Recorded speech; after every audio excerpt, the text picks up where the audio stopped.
Evening of Sunday night. What are we calling ourselves? Sunday night special. Yeah, we need some better than special because we all know we're special, but we might be special needs. We need something better than Sunday night coolness, awesomeness, Sunday night old bastards. I don't know, something better than special needs, But welcome everybody. We're here. We're live. Sunday night special. Hey, what's his new background, guys? You tell me. It's you set it up. I don't know. I don't set shit up. Restream, every time I log into Restream now, there's new features, which tell me what they are before I log in and know what the hell it is. Holy hell. Yeah, let's see. So I am, yes, Laura. That's a little bit better. Okay, that's a better way. There we go. That's what I'm used to. All right. You embiggened us. Oh my God. And Eric Tink are up here. Other way. There. Where is he? He's over here. He's over there. Over there. Your other left. Lock over there. Welcome everybody. Whoever the hell is here, say something because I don't know if the chat is working. Aha! There we go. All right, now we know the chat is working. Life is good. Life is good. All right. Hello, Kurt Duvall. Any relation to Robert? Any at all? Any at all? Beulah. All right. Let's see. I can't tell now who the hell is here. Yeah, like I say, they change it all around on us all the damn time. So for you, it's like in the middle of your because you're the host in the middle of your upper screen. Yeah. There's a view count. Oh, they moved that too. The Sons of Guns. But now as a guest, I get to see my view count. Right. You can see everybody's. No, I only see any of yours. Okay. I only see my view count. Okay. Well, I got 4. Eric, you got 9. And Joe, you got 3. Nice. Mine says I got 7. Really? It might be like mine says 9. Oh yeah, if you're counting Facebook, Joe, you got 4 going on Facebook. Yeah. Facebook? You do the Facebook Live? Oh, I do that too. Yeah. Me and Joe are on Facebook. I just do the restream because we all scream for restream. Rumble. All 3 of us are going on Rumble too. It looks like. Can we start this? Didn't we start it? Didn't we start it? Isn't that a normal start? The rambling nonsense. Ramble on. Let's do the thing where we tell people to subscribe to all of our channels. Oh, that's right. We do that, don't we? We have a plug. We pimp ourselves out there. So yeah. Thank you everybody for joining. We got up there a total of 18 right now. So yes, this is a collaboration live stream with the 3 amigos. And all 3 of us are going to be in North Texas, and they have, from what I understand, is open up game registration tonight. So after we're all done, I'm going to log in and check out some games. Joe, you're running some stuff, right? I'm running the classic Giants modules. Nice. G1, G2, G3 as 3 separate sessions, and it's I've done this before at cons, and it is a blast. So all right. Okay. And I believe Greg Christopher he said he definitely wanted to join in your game there, man. So that's cool. Yeah. Good. Eric, you running or are you playing? Oh, I have to run. I'm a special guest this year. Yeah. I gotta run two. All right, okay. But then I'm gonna run 2 more at WizardCon and 2 more at CNY and then 2 more at ShireCon. So. All right. Oh, we're like con buddies. We're con buddies. We get me roomies, goddammit. Con buddies. Jesus Christ. Con sluts. Oh, wait. I don't play around when I'm at a con, all right? We're like you special guest us, and we whore ourselves out for you at the game table. We're con sluts. You think about it. Listen, if you've ever seen the sluts at cons, I used to go to Trick Cons all the time. Didn't you meet your wife there? I met my wife at Shoreline. Yeah. That's awesome, man. That's awesome. Who had the Vulcan ears, man? You or her? Well, we were both in uniform because we were in a Star Trek fan club because it's Starfleet International and they're organized as ships. So at the meetings you wear all the uniforms, and this was like the late 90s, so it was and we were an Imperial mirror universe ship, so we had the sashes and the daggers. And you went mirror. Yeah, nice. we were a mirror. You might have, ISS Lexington, and we were in the Imperial thing, so we had the nice. I was actually the chaplain on the ship, so that was nice. You weren't nurse chaplain, were you? You were chaplain, not nurse chaplain. No, I was the Imperial Mirror Universe chaplain, which I had a lot of fun with that. I actually did a wedding at the same con. I thought the chicks in the Mirror Universe, they had that half shirt thing going on. That was they had the midriff thing. Yeah. That was horror. Even looked pretty good too, man. You know, my heart be still. Yeah. I know. Really.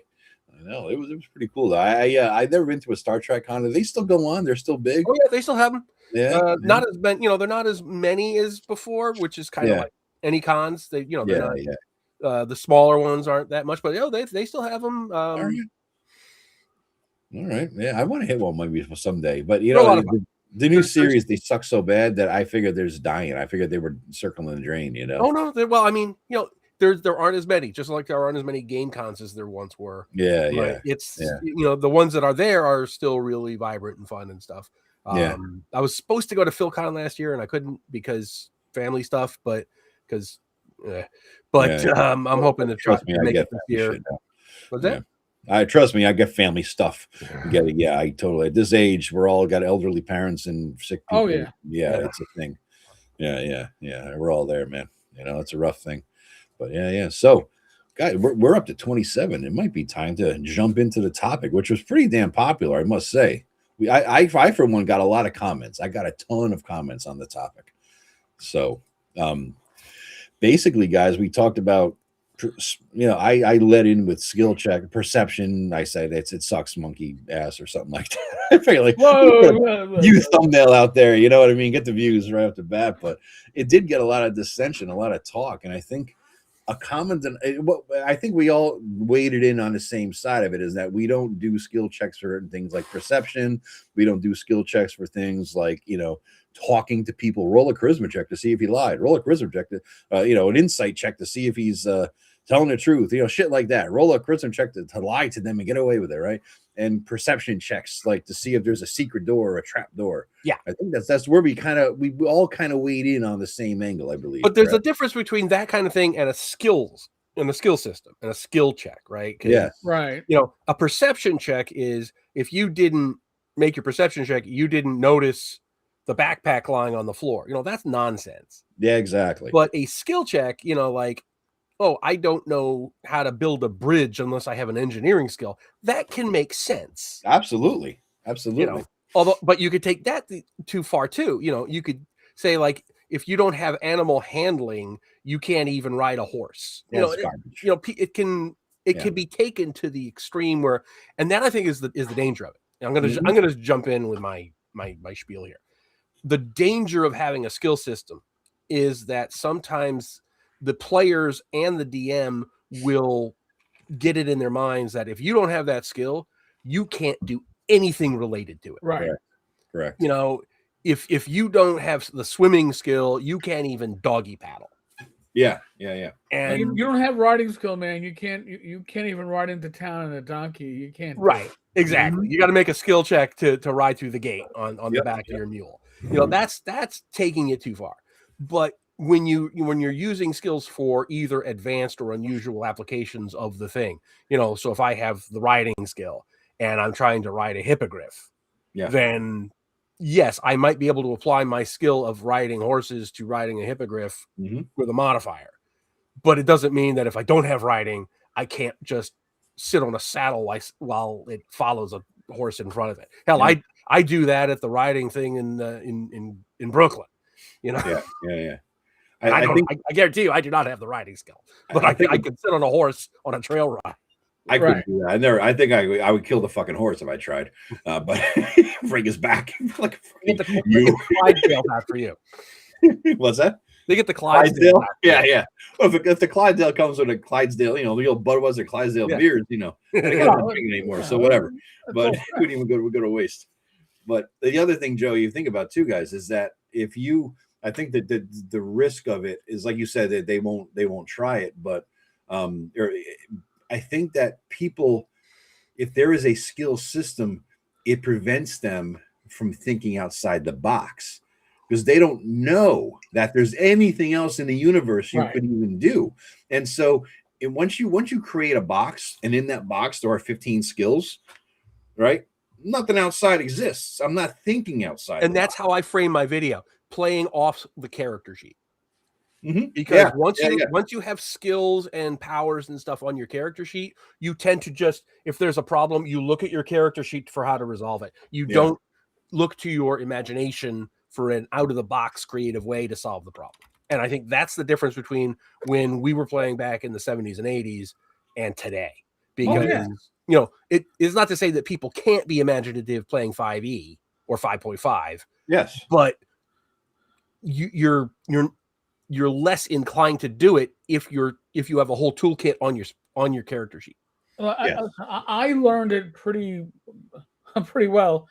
I guess it was like 2018, 2019. I was at GaryCon.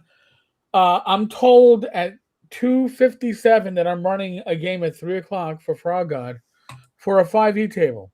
And I'm like, huh? And I knew the adventure, but it was the Mouth of Doom, 3D terrain, whatever. I'm like, I run swords and wizardry. I 5e ain't gonna happen. So I get to the table and I have my swords and wizardry stuff, and I explained to them, your GM got snowed out in somewhere in the Midwest. They're not gonna show up, and you got me. And I run swords and wizardry light. So I'm not gonna be offended if anybody wants to get up from the table and not play. One person was like, I'm out of here. I had one person walk by and go, "Oh, free seat." I'm like, "Yeah." Sat down. I had full group of 8, and I'm running swords with your light. I had them roll the characters. We were up and running in 15 minutes, and I had some questions. But I also had one player who was, I'm going to call it stuck on stupid. It was like, "Well, I roll my perception." There's no perception rolls, dude. Just tell me what you're looking for. I don't. I think he's lying. I roll my detect lie. I go, dude, there's no such skill. What do you mean there's no such skill? It's 4 pages of rules. Trust me. There's no such skill. I wrote the rules. Trust me. And then, nice enough, I had a couple at the table, 5e players, never played OSR. And they're like, well, haven't you been listening to him? He wants you to explain what you're doing, and then he'll figure it out from there. You don't roll. Mm-hmm. So they grokked it. They picked up, and not only did they pick it up, they ran to the Frog Guy booth at the end of the session and picked up the rules for Sword. Nice. That's great. Nice. But the thing is, it takes a different mindset, and I can see that in my comments. There are people that, well, if you don't roll, then what is it? Is it DM fiat? No, it's a give and take with the DM. It's common sense. It's a common sense thing, and you don't have to tell me that. Well, as I disarm the trap, I am pulling the 3rd wire back as I clip the red wire. No, I'm not asking you to do that shit. I'm asking you to say, well, what is the trap? Because it's trapped by like a goblin, right? I mean, most D&D traps aren't what you're going to find in Grimtooth's traps. All right? Exactly. Give that fucking shit up. Right there. Most of them are traps by low to average intelligent humanoids or humans, and they are generally there to act as a warning in the long run, so yes, play smart. That's all I ask for my players. Play smart. If you play smart, you're likely going to succeed. I'm not looking to do getches. I'm not looking to fuck you over. We're far enough. Yeah, we're far enough in. I can say that. Yeah, you can say that. We're not looking to fuck. There you we over. go. Who needs monetization? Have you ever been demonetized though, Joe? I don't think I've ever been demonetized. I have. And you know who demonetized me? Yeah. Yes. Yeah. And here's the thing. I use that live stream to do shorts. Yeah. I never do anymore, by the way. I don't use live streams to generate shorts. And then because I used the live stream to generate shorts, YouTube told me that I'm not trustworthy. And I was put on a 3-month probation. Nice. Because of something that I did not catch that my friend down below, this guy here, this guy down there, he did. That's all I'm saying. I don't think I've ever been demonetized. I don't think maybe, well, at least not on a live stream for something. I think maybe in a video they nailed me once, but not live. Okay. But I was for music, and then they took it off when I could prove that I had a license. I got nailed for, I did my happy birthday live stream last year. I played that Happy Birthday, Mr. President that Marilyn Monroe sang to myself, I figure, and son of a gun, somebody owns that thing. They own. They don't. Oh they yeah. don't own They will. Happy Birthday. Yeah. Somebody owns Happy Birthday. Who the hell owns Happy Birthday in the world? It must be a trillionaire. It's the family of the guy who wrote it, and they will nail you if you're. They're very litigious about it. They're like Disney level litigious. Yeah. About it. But I had one comment that was, I thought, good, and upon further thinking, I made a comment saying, good points, blah blah blah. But they said, and I'm going to sort of clarify my, give an expanded response now, because they gave me, it was really good food for thought. They said, I fully expect a young kid to need to roll to detect something because they lack the life experience to know things, but an adult, no. And at first I was like, yeah, that makes sense. But then I'm like, no, because you know what? Kids naturally think outside the box. Kids are extremely imaginative. And if you don't give a kid a box, a kid's just going to go hog wild. Like when we were kids, we're all crazy out there playing in the yard, making up games, being, creative, fun people. And I think kids would tend to blend into the whole, I'm not going to roll thing. I'm just going to tell you what I'm doing. I'm going to make they do that? Or do they sit around watching their tablet? That's the thing. I don't know. I went to lunch yesterday, and the little kid, little girl, couldn't have been more than 4 or 5, and she popped down on the counter next to me, and she got out her tablet and she was watching some video stuff for the entire time. It's like, wow, that I just like self-guiding, just had her tablet, had it out, watching Bluey or whatever. Jesus. So I'm not entirely convinced that you're right about that. That maybe something is changing in younger kids, because they don't have those experiences of being because we were raised as free range kids. Yes. Right. Yes. And that's how I raised my son, as a free range kid. You just go out and come back whenever, and it like horrified all the other parents in the neighborhood. But it's rare now that you have kids that just go out and don't have their parents hovering over them in a helicopter, or at least have a cell phone where they can make sure or a cell phone where they can track where you are on a map. I mean, I would be thrown out of the house at 11 o'clock in the morning and told, make sure you're home for dinner. Yeah, when the lights come on. When the lights come on. Exactly. Yeah. When the lights are coming on, you better be in within 5 minutes. You may not be that far away. And we'd be building forts in the woods, and we'd be riding our bikes into town and going to the pool. And my parents had no idea where I was or any of my friends. And no, they didn't have to. No, until I started playing D&D, and then my mother knew exactly where we were. I was breaking her dining room furniture. I shouldn't say we. My one friend, James, he was a little heavy, and he broke 3 dining room chairs. Nice. Because he would. Yeah. And these aren't like high quality chairs. They're like wooden glued together, and the glue only went so far. Not sure. Yeah. No. Go for it, Joe. I don't know how to reach them, but go for it. Yeah, I got it. There was another thing people talked about a lot. I mean, the charisma things they're talking about. Why should a person with 0 charisma in real life be forced to, if they have an 18 charisma in game, rely upon themselves rather than their 18 charisma character for that? And what I'll do is I'm making the character, the PC, the player himself, make the speech or ask the question or give the grand whatever the hell talk, right? And then I'll in my head mentally, say, well, that was okay, you did it, but because you have an 18 charisma, you did a little bit better than you yourself did, right? So there's a mental adjustment, but it's not a roll, there's definitely not a roll. It's not a DC check like in 5e, so. That's a little bit different too. Well, like I said, I mean, the kids these days have grown up and playing video games. Yeah.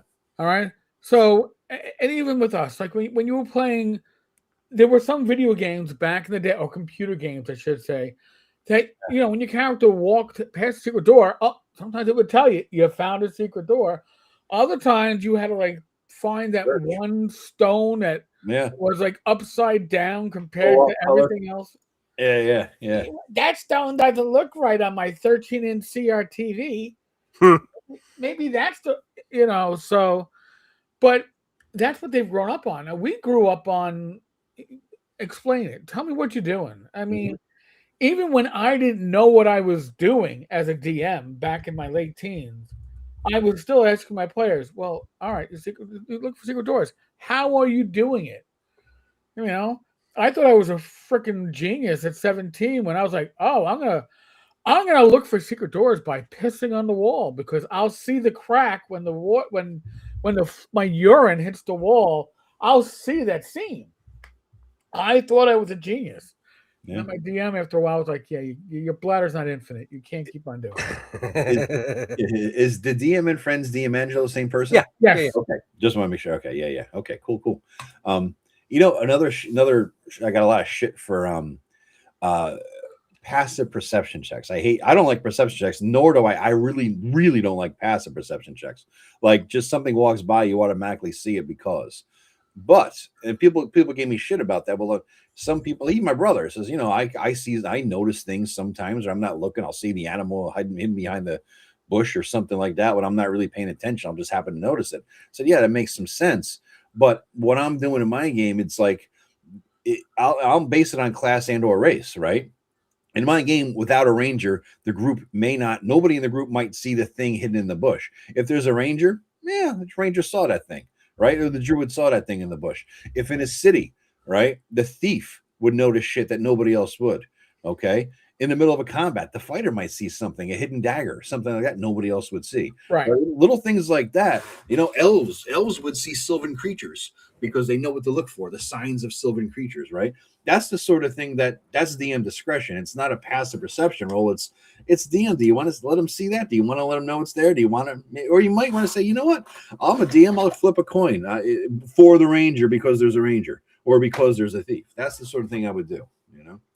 So you don't need a passive check. It's just called being a DM that makes reasonable decisions. Well, see, but that's the thing. Like modern systems, they throw so many rules, and this is my take on it. They throw so many rules at the DM that they try to go, all right, how can we lighten the load? You know what? Yeah. So don't even worry about interacting with just present and run combat. Mm-hmm. Because when you take out reaction rolls, when you take out morale, everything becomes a combat. Everything is like a set scene, and I've done videos on that. You mean like something an AI could run? Oh, yeah. Hey, hey, listen. A couple months ago, I had AI run me through a short campaign. There were no dungeons involved. Everything was outdoors. It was interesting, but then I had to ask it, "Are you fudging rolls in my favor?" And it was like, no. I'm like, oh shit. Yeah. Yeah, it was trying to give me the experience that it thought I wanted. But if you are, and I don't want to insult anybody, but if you are a true old school gamer, you're okay with occasionally having a character that dies a heroic death. Yeah. It's part of the experience. It's part of the play. Mm-hmm. And when you don't have that risk, there's no reward. Absolutely. I was watching. That's exactly. Yes, you're. That's exactly the problem with that. Yep. Yeah. Dead on. There was something I was watching tonight. I told you guys before the show. My nephew had never seen the first Dune movie. Came over and we watched it, and it ended like a minute before I came onto the live stream here with these, prior to the show. And we're going through who's your favorite character and this and that. And I said, he says, Jason Momoa played Duncan Idaho, who happened to be maybe my top 3 characters in all the Dune books, right? And so, I have good news for you. If they're going to be doing God Emperor, are they? I don't know, but if they are, I have good news for you if you're a Duncan Idaho fan. I am, but I hated the way they did it in God Emperor. I didn't like the Gola thing. But my nephews, I like Duncan. He's cool. He's a badass. And Jason Momoa is a great actor playing Duncan. I never pictured Jason Momoa as Duncan, but he brought a certain thing to it that I didn't ever think Duncan would have. But it was good. And then remember when they're hiding in the research facility, and all of the Sardaukar come. And Duncan just gives Paul a salute, closes the door, and he just takes out more Sardaukar than any one human being's ever fought before. That's a heroic death. Yeah, that is the heroic death. But it's especially heroic because he did it in order to save Paul. Exactly. It wasn't just a senseless death. It let Paul continue his journey. It was a sacrificial thing. That's a self-sacrifice is absolutely the perfect best kind. to do that. Of course, most people don't realize that Paul is not the hero. Paul is not a hero at all in those books. Oh, I thought the hero. Yeah, he's not. He is, especially as the books develop. He just Fugly. They're doing I think it's a combination of Children of Dune and Dune Messiah. Yeah, that'll be the third one. Yeah. Which they've done on the Sci-Fi Channel did that too.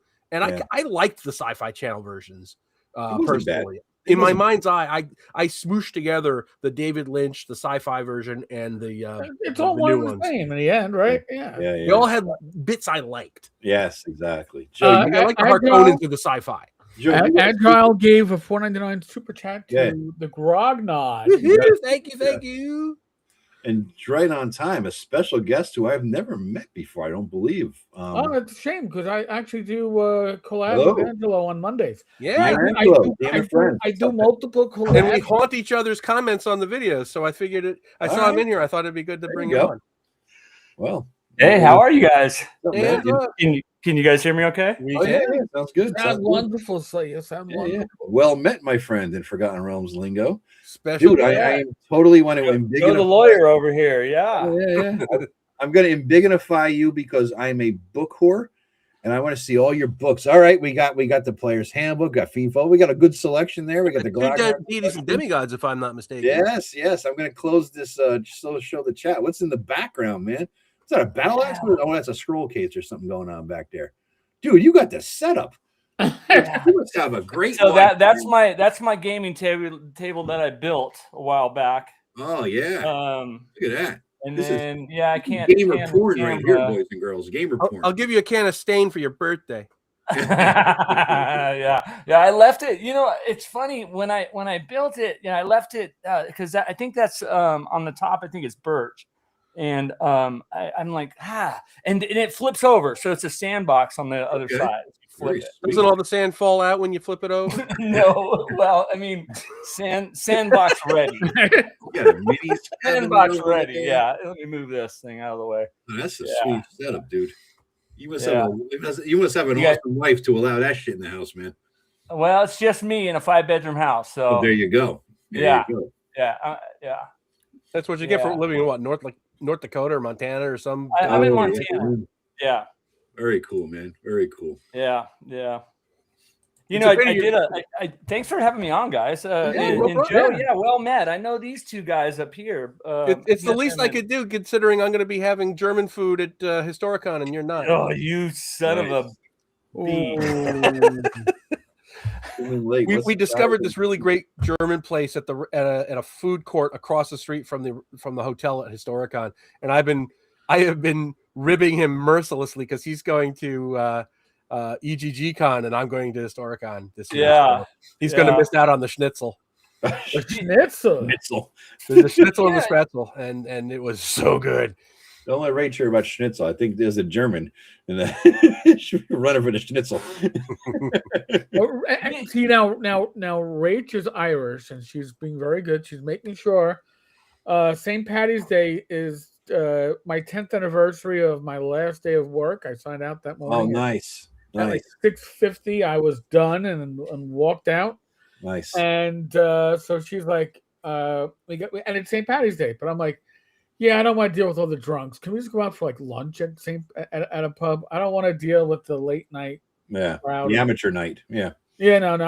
I want to go when the old people are out. Okay, the retirees are out. That's when I want to be at the Irish place. I don't want to be there when the young Nicks get there trying to. You're gonna eat with the blue hair. Yeah. That's fine, man. That's my specialty. I did that for years before my local place closed. Yeah. Hey, Joe, you're muted. I don't know if you realize that, man. Okay, all right. You must have farted. I figure. I guess. It's okay. No, that's what I do when I refill my beer. Ah, okay. Oh, we like that sound, man. I don't want people to count and know how many I drink during one of these. Oh, see, listen. Normally I have my wine after my live streams or whatever.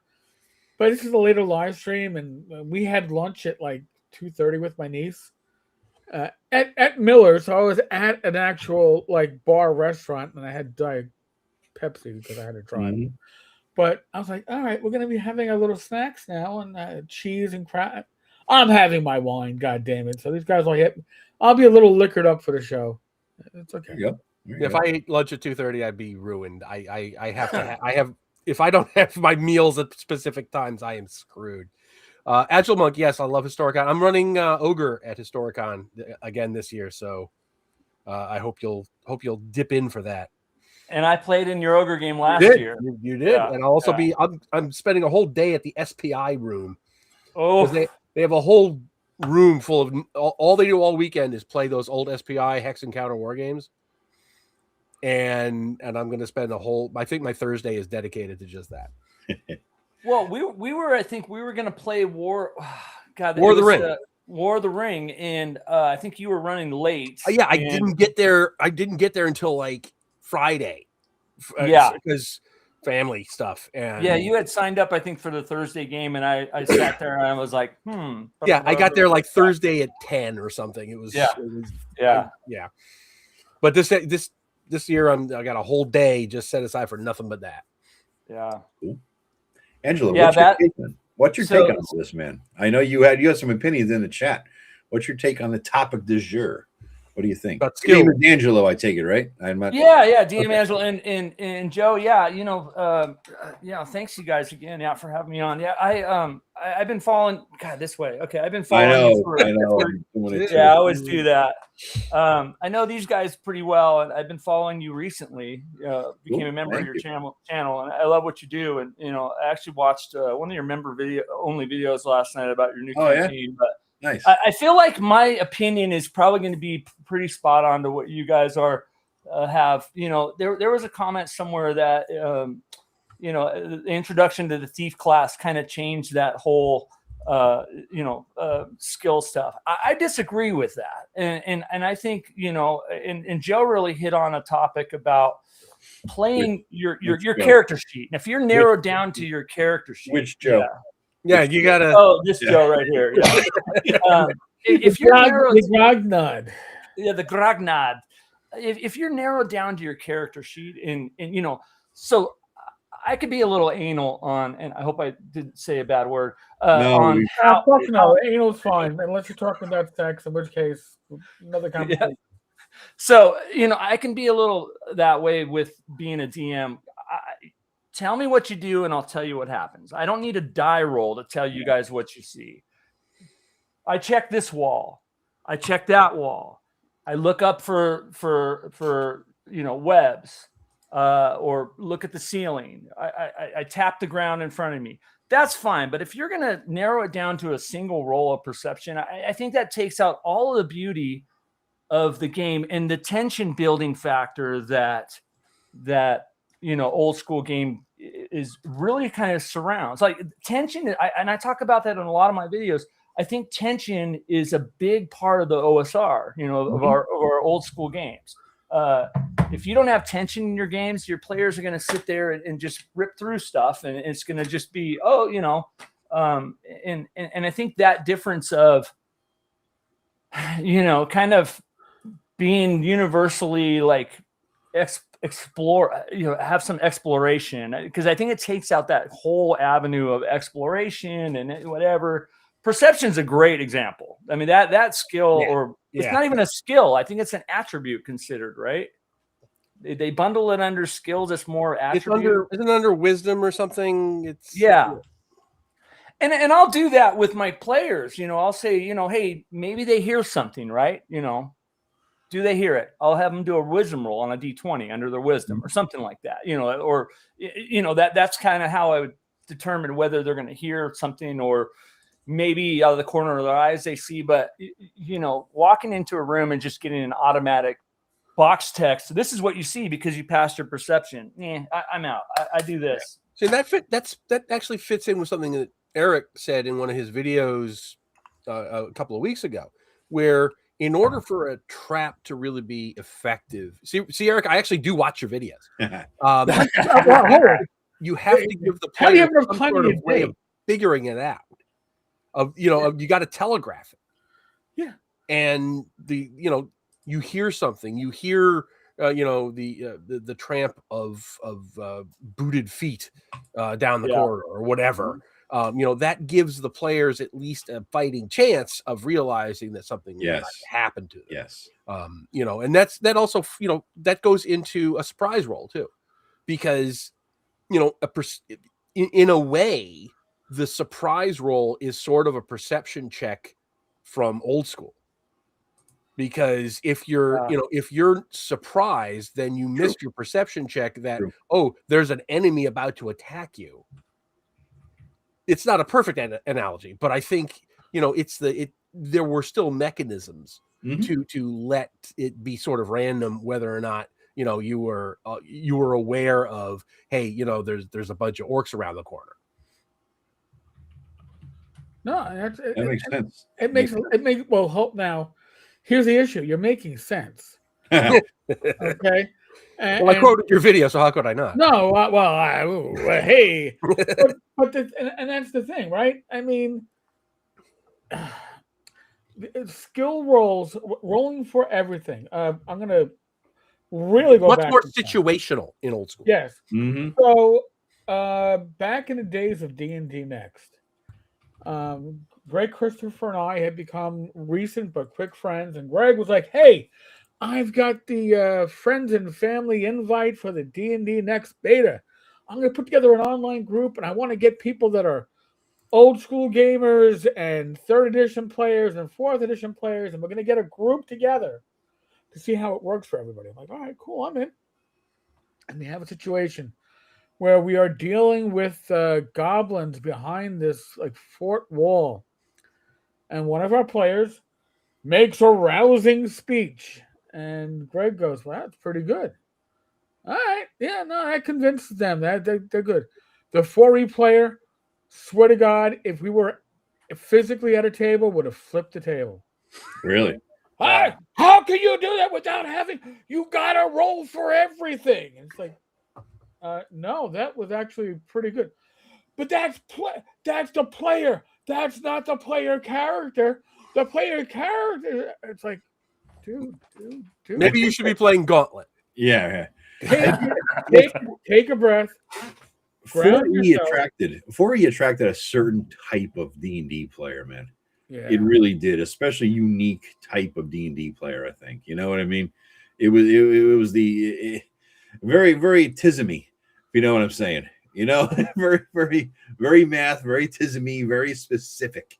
Was the start of WotC chasing that sweet EverQuest and wow.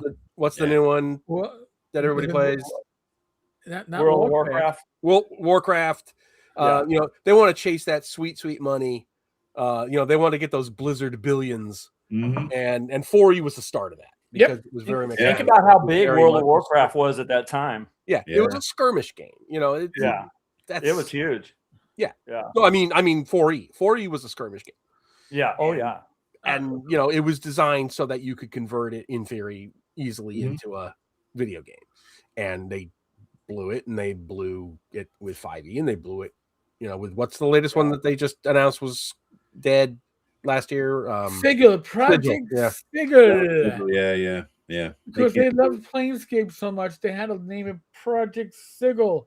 And the Lady of Pain said, "No, you cannot have my sigil. I will withdraw it." You cannot. Thanks, Agile. Listen, I like sigil because it was like, wow, this is the Thieves' Can from issue 65 or 66 of D&D Dragon Magazine. I actually cut that out and made the whole thing out of it. Son of a bitch. I cut it out. Like, I got my Thieves' Can. I can use it at the table. And then my fellow players like, "What the fuck are you doing?" And you're not even playing a thief. And I wasn't. So, but I thought it was really cool. But yeah, they drop so many because all they see is dollar signs. And I'm going to take a little pivot on this one. Mm-hmm. Everybody you see on the screen, we do videos not because of dollar signs. We do videos because we enjoy doing videos. Yeah. We enjoy talking about our hobby. We enjoy doing live streams with people in our hobby. and talking to people in our hobby and interacting with people in our hobby. And videos are a way for us to do so and feel like, all right, I did something cool. Yeah. Okay. If our motivation was, I got to make a 5-figure salary every month, we'd be giving you the shit that somebody else on. There's a few channels out there. I'll say one of them, Ginny D. All right. Oh God. You want to see somebody who sold their soul? Okay. I know she hates me and everybody who's like me, but I still like some of her videos. Oh, I love her monster video. I think it's very entertaining, like the song with the monsters. But the reality is, she's chasing the dollars because that's her full-time business. And WotC is chasing the dollars and has been for years. And that is, I understand the business. But that's why smaller creators are the ones that often give you better content when it comes to gaming. Like, listen, Joe Block makes a profit on his material, but he's still working a full-time job. Yeah. He hasn't retired to become like, I'm Mr. Adventures Dark and Deep. And I'm technically working 3 jobs. Yeah. Because I have my regular job. I don't know how you do it, dude. And then I've got BRW Games, and Greyhawk Grognard is actually a third separate thing. Yeah. So think. I want my viewers and everybody's viewers who's watching this right now to think about that. Okay, you're getting content from people who aren't chasing. We're not saying that we don't want your money. I'm not saying that. What I'm saying is that's not the driving force behind what we do. Not at all. It's a nice benefit when we can get it. And we're thankful for it, and we thank you all for it. But that's not what's driving any of us. And if it ever gets to the point where it drives, if somebody drops off our regular live streams, it's like, oh, they've changed their priorities, or their life changed. But I mean, I know people who have much larger channels than us that go, I can't do a live stream, so I don't know what my guests are going to say, or what I'm going to say. I know what I'm going to say. I know who you're talking about, Eric. Yeah. And is it the person that we all know with the glasses? Glasses? Okay, then it's not the person I'm thinking of. Never mind. Okay. No, it's a certain person in the RP. Nice person. I personally like the guy a lot, and I respect him. Yes, but the thing is, live streams are something that I do because it gives back to my community. All right, I get to interact, and by the way, I'm not looking at the chat right now. I'm looking at the screen with us, but it gives back, and that's something that you can't get from doing a scripted video or an improv video. You can't get that feedback. You can't get that connection.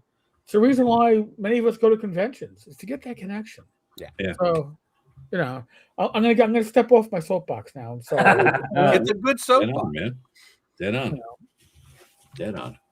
Yeah. No, I think that there's something valuably said for not giving a shit about the money. Whereas we all, none of us would say no to new members, for example, or super chats. Yes. But we're not out there like whoring ourselves for it, right? Yeah. You know what I mean? So, that sounds like a perfect time to pimp my own ass right now, because I started something for my members, actually. And I kind of wanted to talk about it just a tiny bit tonight. I decided for a while I was dipping into the whole Patreon idea because I know, Joe, you like that. A lot of people do. Eric, you had that going for a while. And I was going to say, all right, what I'll do for Patreon is I'll have like game recaps, right? And I'll talk about my rule set and my world and this and that. And I said, that's a way to like keep maybe my players away. Like my brother is a member of my channel, this and that. And he doesn't see what's going on, my master plan for a game that he's running. That I'm running for him, rather. So I'm running 2 games now, and probably by the summer, a 3rd game, all in my system and my world. And then I said, you know what? Fuck it. I'm just going to do a members only video series where I introduce my game, which I dropped a video last night, about a half an hour, introducing my game and my world. And then I dropped 2 other videos, one for introduction to each of the 2 games I'm running. And after my games are over, since they're going to be taking place in my apartment, instead of my DM notes, or in addition to my DM notes, I'm going to sit down in front of Myke, either record or do a live stream for my members only, and say, here's what happened in my game. What do you think? Any ideas? And that's like awesome. A member benefit. You know what I mean? I figure that's something that nobody else is going to see that. And I told my brother, by the way, we were at the bar the other night. I said, cancel your membership. He goes, huh? I said, what are you paying? He goes, 99 cents a month. I said, you cheap fuck. By the way, cancel your membership. You could have paid more than that, but cancel your membership anyway. Not that anybody who's paying 99 cents is cheap, but my brother should have been paying more. So he's a cheap fuck. so anyway, yeah, members only basically is they're going to see what's going on in my campaign, my world, developing my system, building my world. So that's because we all do things for you guys, because you do for us, we try to do for you, right? So you guys are getting something nobody else is going to get. Right? I think Eric and Joe, you got early video releases for members only. I do that sometimes as well. Yeah, my supporters see my videos 2 weeks ahead. Yeah. Damn. Awesome. Which I know is a foreign concept to you guys. Videos that far ahead. My viewers, listen, now that I'm getting ahead of the game, my viewers are getting 24 to 72 hours ahead of time, maybe 96. I'll have you all know that I'm usually the last guy to drop the video that for our weekly video on Fridays.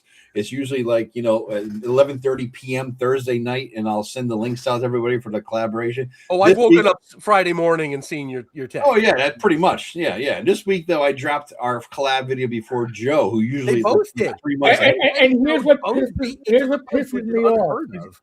Yesterday, I'm telling Rach, you know what? I'm feeling good. I'm so far ahead because Gonna be the man. The best laid plans of Mice and Men. We had a whole day planned, including like puppy playtime. Canceled. Rach had me working in the bathroom helping her wallpaper, but she threw her knee out. Canceled. So I was like, "Holy! I gotta tweak those scripts I've been working on because I gotta get this stuff out there." And I'm like, you know what? I'll get the Friday video up. I'll skip Thursday so I can get Friday up and beat Joe and Joe. And then I go, what the fuck is this? And it's like, oh, Joe, that son of a bitch. I finally had Saturday off. I finally had a non-family related event, non-parents taking care of, non-thing going on Saturday. I haven't had that in about 6 weeks. My nephew's basketball season finally ended. I had time to myself. Like, what am I going to do? I'm going to do a video and beat Joe's ass. That's what I'm going to do. And I spent my whole Saturday editing my new Castleman Archmage level, so I didn't focus on the videos because I knew I'd have today. So it may be a one-time thing, but for now I beat him.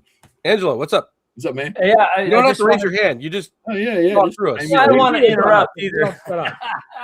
I just wanted to acknowledge I got a super chat from Agile Monk. He says, thank you to DM for joining the talk. So Agile, thank you so much, man. He's always come on my live streams. Yeah, he's I think he supports all of us, doesn't he? He does. Yeah. We all cross pollinate, I think. If there's a patron of the OSR, it's Agile. Yeah, he's always on everything, isn't he? Yeah. But I wanted to acknowledge him for doing right. He doesn't just walk the walk; he talks the talk. He puts his money where his mouth is. So, as a reminder to folks, this Wednesday on Talking Crit, Agile and the Sun will be our guest. Really? Yeah. Awesome. They got a Kickstarter coming up. So, I got to watch just to see what he looks like. I know. Oh yeah. For like years. Yeah, you never know. We might have to black him out and put a voice changer on him. Just the silhouette. The silhouette in there. I am most certainly not Agile Monk. What day is that again? Wednesday night, 8 p.m. Eastern. Wednesday night? Yes. Right in the middle of my game. Mike, Jim Kitchen, Agile and his Son. It's going to be a blast. It always is. And just a reminder, we said at the beginning, but just because now we got a whole bunch of more people, if you aren't subscribed to any of our channels, do so. If you're on mine but not theirs, or yes, like and subscribe to all 4 of our channels. That's like everybody. But I put Angelo's link in my chat. Yep. So, thanks so much. Do you mind me? I have a question for you guys. So. And Tankar knows about this too. So I recently got the opportunity. YouTube said you can do memberships, right? So I'm at that level. So I I kicked it around with Tenkar a little bit. Like, what, you know, I mean, it kind of felt weird. Like, what do I do? And he's like, you know, yes, do it. People like to show support, you know? And I'm like, sounds cool. So what do I do for that? And you know, I don't want to do member only videos. I don't want to do that kind of stuff. So I was thinking about, I bought a couple collections. Mm-hmm. And here's part of it. And it's all old school modules. So my thought would be is you know, if you back at the lowest level member level, once a month, I'm just going to do a drawing, ship out a module. There you go. That works. Dude. Yeah. Free ship. So, I mean, there's stuff like this. There's stuff like this. Okay. There's stuff like this. There's and Joe, They're I got a copy condition. of. They're good condition. They're an amazing. Some of them are written in, but yeah, that's to be expected.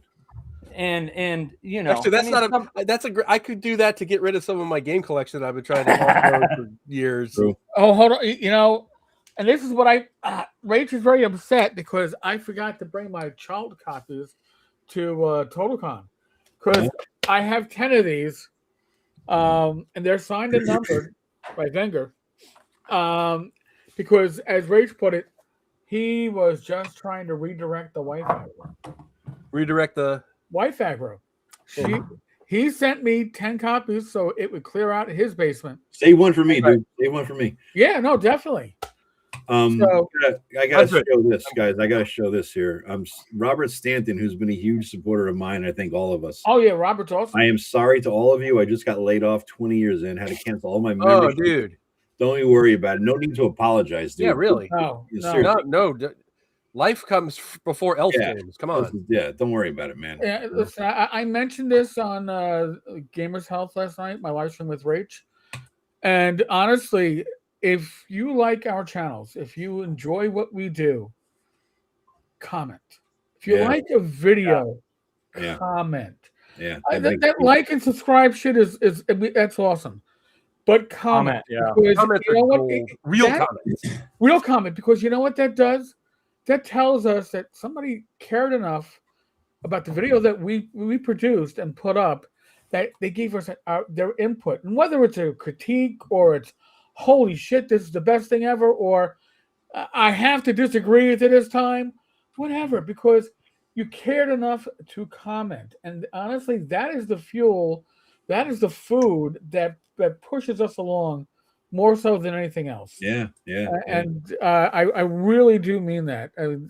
Don't forget. Now, Joe, I'm going to ask you a question right now, Joe the lawyer. I have 40 people on my stream right now. What's our total count? We have 68. We have one on my Twitch. I know who that is. He's always the same. We got 2 on, looks like your Rumble Eric.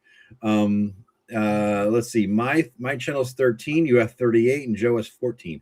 And I'm not showing. Angela, are you on your channel right now? Are you putting? Yeah, I had 10 at one point. I think I'm at 6 right now. So he might not show because he came in late, so he might not. Yeah, it might be weird on the. Yeah, I have to refresh. I'm gonna refreach my screen so I can see his. I'll be right back. Ooh. Yeah, I'll be right back. That means we all get to pivot to see who's gonna do who steps up. Who's number 2? Yeah, let's see. I got 15. So yeah. But honestly, and I really mean that. Listen, I love everybody who supports.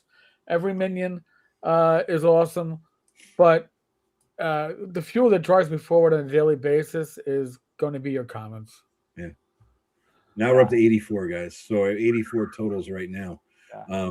Angelo, you got 7 rolling in. Joe 19, Eric 39, and me 13. So yeah, killing it. And then there's a couple on Facebook too. Yes, you do. You have Joe has 2 on Facebook. Angelo, you have none on Facebook. None now. Like. Yep. Yeah. So this is good. Give a shout out to Mr. Rourke. He's on there. He's from my channel.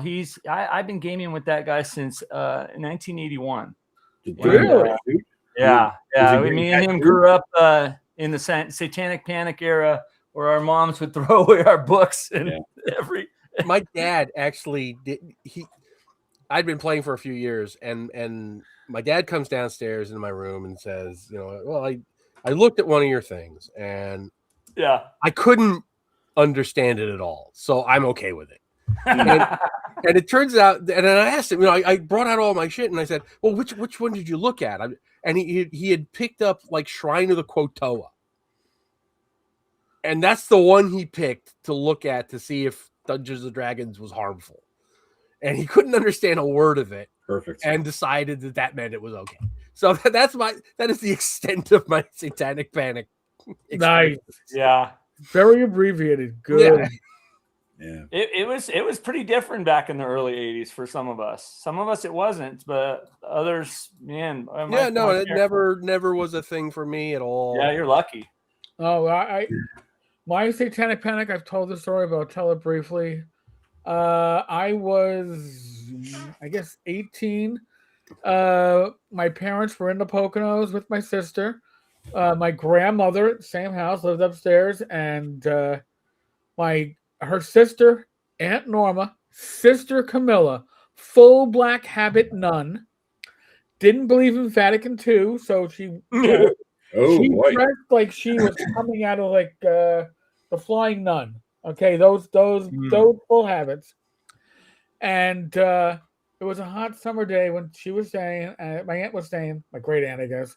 And only air conditioner in the house was my parents' living room. So I went downstairs to sleep in the living room. And the family phone rings at 8:30 in the morning, and my parents never. I pick it up, and it's my mother. She's like, "Oh, Aunt Norma just called." I'm like, "Okay." She couldn't sleep last night. Of course, she slept in a full. But in any case, she couldn't sleep, so she went to my room and went through everything I owned. Now, thank God I didn't. As one does. As one does. And went through my D&D books and my Dragon magazine. Called my parents up at 7:00 in the morning. Did she find I was a Satanist. I was going to hell. I had books about spell casting and all this stuff. And even had, catch this, material components.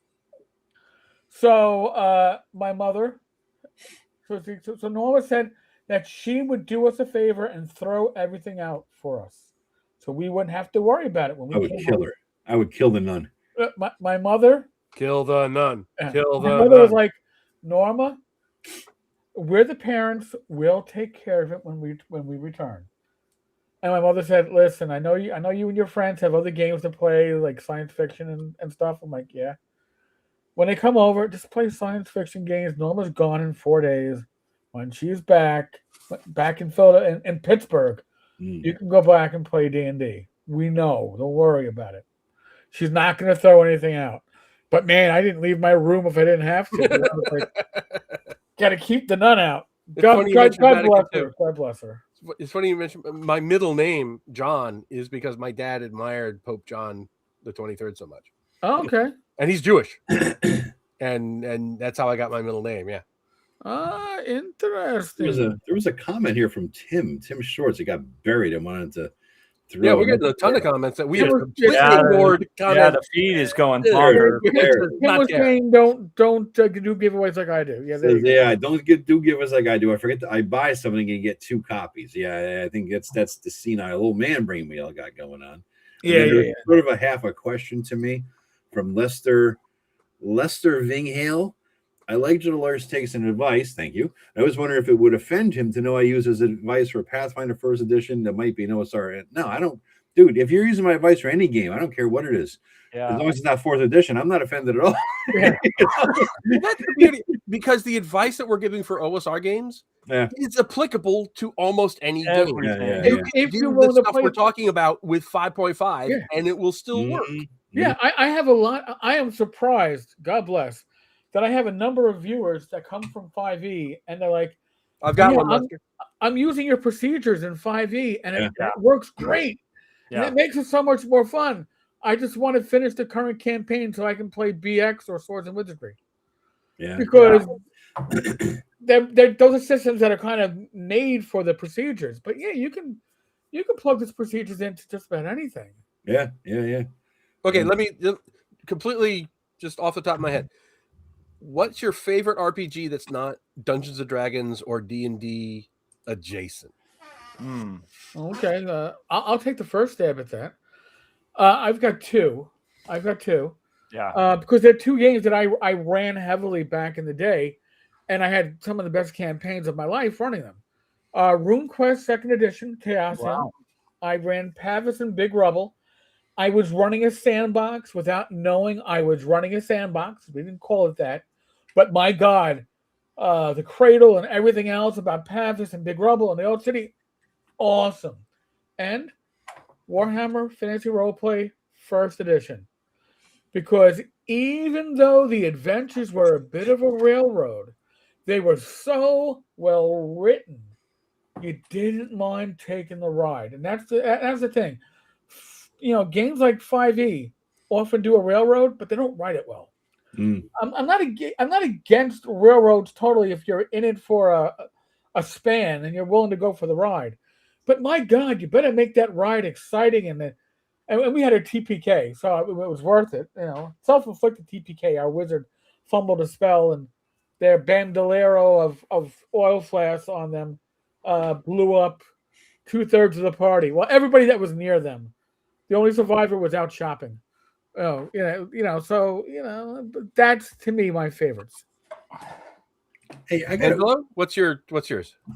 So I brought Show and Tell. I figured you were going off to the show. And you're wearing pants, dude. So you're already ahead of the game compared to most of us. So, number one, I really, really love because I feel like it just captures Lovecraft so well. I mean, Call of Cthulhu is probably one of my favorite systems. It's one of my favorites, but it's not my number two. Favorite. Yeah. And so I'll give you guys the favorite last. But ranking up there is WG Star Wars. D6 Star Wars. That is a good game. Yes. I actually love that game, and I wish I could play it more. Now, you guys are going to probably get a kick out of this. Probably my top favorite game is, and because I'm a Tolkien lover, Merp. Yeah. Oh, okay, yeah. It's Merp. The crunchiness of it just kind of gets me. You know what I mean? Well, here's the thing with Merp. It really does. I love it. The setting modules. Yes. They are amazing. Boom. Yeah. But then the adventure modules suck balls. It's like GURPS. Nobody actually plays GURPS, but I had like all of the GURPS books because they're freaking source books for every possible kind of game you would ever want to run. Yeah. If you want to play Pioneer, they have. Yeah, it's crazy. Yeah, I feel like these systems alone, these three kind of systems, they capture the feel of that setting to a T. And it might be a nostalgia thing. It might be just what I grew up with. But I feel like out of all the Star Wars stuff, and we're all Star Wars fans, right? I feel like D6 captured up Star to Wars. 1998. Yeah, exactly. Yeah. I feel like it captured Star Wars to a T, right? No, West End did have it really awesome. And the source books for that, I mean, there was the expanded universe basically was, I mean, they wrote comics and things based on those source books. You know what I mean? Like, so it captured it amazingly. Obviously, we don't need to get into Call of Cthulhu. I just think that it fits this Lovecraft setting, but Merp, for some reason, this captures Middle Earth so well. I don't know why. I just to me it does. I don't know. So Joe, what's your? Here's the weird thing is that I am I'm a wide guy but a narrow geek. I was never the comics or comic books. I was never into a lot of sci-fi stuff growing up. Yeah. And D&D was the only thing I ever did. And so I don't have experience with any other games other than maybe a one shot here or there, right? And so I'm like a D&D guy. The one game that I did play that I enjoyed was I played a session of Call of Cthulhu once. Somebody ran back in the Flail days, and I really enjoyed that. I approached it like a D&D player. They're playing a character with nothing. I'm like, where's the shotguns? We're set in 1921. I'm gearing up because I know shit's going down because this is Cthulhu, and I will live longer than anybody else. I know I'm going to die, but I will live longer than anybody else before this goes down, and I'm going to take shit out with me. So I approach it with a D&D mindset. So I didn't really get into the Cthulhu thing, but I did enjoy the game. But like I said, I'm a D&D Oh my guy. God. I got to interrupt you, Joe. We've got a spammer in here. Who's Spam, got spam, Roxy? Who is it? Roxy. We got a spammer. Where is he from? I couldn't tell you because don't think it's mine. Yeah, it's not on me. I think it's from somebody's Twitch. It's a Twitch person. I'm on Twitch. Is anybody else on Twitch but me? No, I am too. Yeah. No. Anyway, I just wanted to alert us to it. Buddy Daniels is in the house. All right, I wanted to give now I got to give you the actual answer of the question because you're not wrong. I mean, Call of Cthulhu is obvious. Yeah. I really like the fastest Star Trek game. Oh, okay, yeah. I loved that game back in high school. That was a lot of fun, but it's not my number 2 pick.